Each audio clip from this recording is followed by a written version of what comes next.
Hi friends, இன்றைக்கி ஒரு lunch box recipe தான் பார்க்க போகிறோம். இன்றைக்கி நம்ம என்ன பண்ண போகிறோம் பார்த்தீங்கன்னா, கத்திரிக்காய் கடையில் தான் பண்ண போகிறோம். அதுக்கு 100 கிராம் துவரம்பருப்பு ஒரு 1/2 hour ஊற வச்சு எடுத்திருக்கேன்.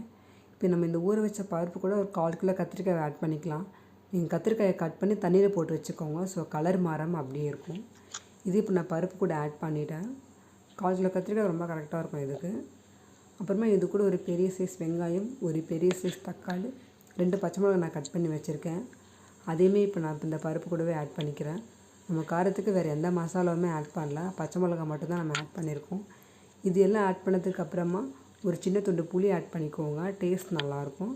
இப்போ இது கூடவே ஒரு 1/2 ஸ்பூன் மஞ்சத்தூள், ஒரு 1/2 ஸ்பூன் சீரகம், ஒரு 1/4 ஸ்பூன் வெந்தயம் ஆட் பண்ணிக்கோங்க.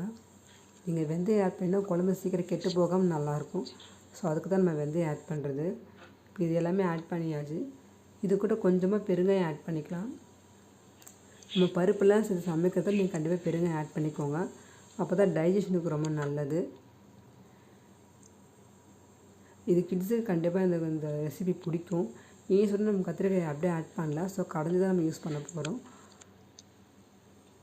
இப்போ எல்லாம் ரெடி ஆயிடுச்சு. தண்ணி கரெக்டாக இருக்குது, இதுக்கு மேலே ஊற்ற வேண்டாம். குழம்பு ரொம்ப தண்ணியாக இருந்தாலும் டேஸ்ட் நல்லா இருக்காது. ஸோ இதுதான் கரெக்டான கன்சிஸ்டன்சி. இப்போ குழம்பு நல்லா கொதி வர ஆரம்பிச்சிருச்சு. இப்போ நம்ம லிட்டை போட்டு க்ளோஸ் பண்ணிக்கலாம். நீங்கள் சிம்மில் வச்சு 2 விசில் விட்டு எடுத்திங்கன்னா போதும், குழம்பு நல்லா ரெடியாகி வந்துடும். நான் விசில் போட்டேன், 2 விசில் வந்துருச்சு. ப்ரெஷர் இறங்கினதுக்கப்புறமா நம்ம குழம்பு ஓப்பன் பண்ணிக்கலாம். இது கூட நான் 1 ஸ்பூன் உப்பு ஆட் பண்ணிக்கிறேன். உப்பு ஆட் பண்ணதுக்கப்புறமா நீங்கள் மத்து வச்சு லைட்டாக கடைஞ்சி விட்டுக்கோங்க.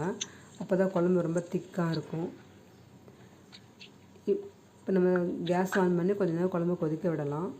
இப்போ இதுக்கு ஒரு சின்ன தாளிப்பு கொடுத்துடலாம். ஒரு பேனில் கொஞ்சமாக எண்ணெய், கடுகு, சீரகம், கொஞ்சமாக பூண்டு தட்டி போட்டுக்கோங்க, கொஞ்சமாக கருவேப்பிலை ஆட் பண்ணிக்கோங்க, பெருங்காயம் ஆட் பண்ணிக்கோங்க, தாளித்து குழம்புல ஆட் பண்ணிடுங்க. ஸோ குழம்பு ரெடி ஆயிடுச்சு. கத்திரிக்காய் கடையில் கடைசியாக ரெடி ஆயிடுச்சு.